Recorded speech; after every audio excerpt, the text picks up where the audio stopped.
പിന്നെയാണെന്നുണ്ടെങ്കിൽ next എന്ന് പറയുന്നത് maternity benefit നമ്മൾ 6 മന്താണ് നമുക്ക് മറ്റേണിറ്റി ലീവ് ഉള്ളത് ഇതായിട്ട്.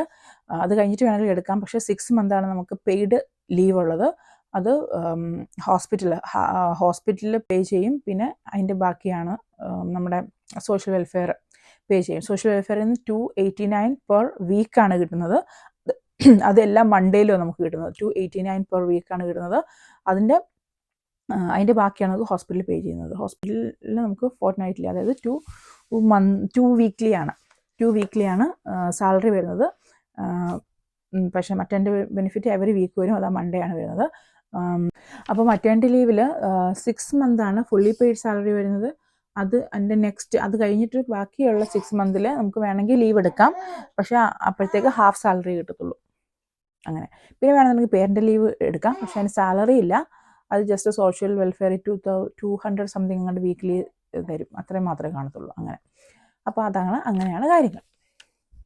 പിള്ളേർ ഒരു 3-4 പിള്ളേരൊക്കെ ആണെന്നുണ്ടെങ്കിൽ 500 സംതിങ് യൂറോ ചൈൽഡ് ബെനിഫിറ്റിൻ്റെ രീതി കിട്ടും. പിന്നെ സാലറിയും പിന്നെ പിള്ളേർക്ക് ചിലവുണ്ട്, അത് വേറെ കാര്യം. അങ്ങനെ. അതുകൊണ്ടാണ് നടത്തില്ല കേട്ടോ ഈ ഐറിഷുകാർക്ക് ഇഷ്ടം പോലെ പിള്ളേരാണ്. അതുകൊണ്ടാണോ എന്ന് അറിയത്തില്ല. അപ്പോൾ അങ്ങനെ അവർക്ക് പിള്ളേർക്ക് 16 വയസ്സാകുന്നതിന് വരെയാണ് ഈ ചൈൽഡ് ബെനിഫിറ്റ് കിട്ടുന്നത്. അത് കഴിഞ്ഞ് കഴിഞ്ഞാൽ അവർ പാർട്ട് ടൈം ജോലിക്ക് പോകാറുണ്ട്. ഇവിടുത്തെ കൾച്ചർ അനുസരിച്ചാണ് പോകാറുണ്ട്. നമ്മൾ ഇന്ത്യൻ പിള്ളേരും പോകാറുണ്ട്. അങ്ങനെ. അപ്പോൾ നിങ്ങൾക്ക് എന്തെങ്കിലും അറിയണമെന്നുണ്ടെങ്കിൽ നിങ്ങൾക്ക് എന്നെ കോൺടാക്ട് ചെയ്യാം. ഞാൻ എൻ്റെ മെയിൽ ID എൻ്റെ യൂട്യൂബിൽ ഡിസ്ക്രിപ്ഷൻ ബോക്സിൽ കൊടുത്തേക്കാം. എന്തെങ്കിലും സംശയം ഉണ്ടെങ്കിൽ ചോദിക്കാം.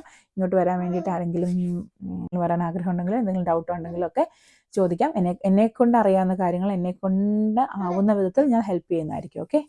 കാരണം ഞാൻ ഇവിടെ വരാൻ നേരം എനിക്കറിയാം നമുക്ക് ഓരോരോ കാര്യങ്ങളും ഡൗട്ടായിരിക്കും.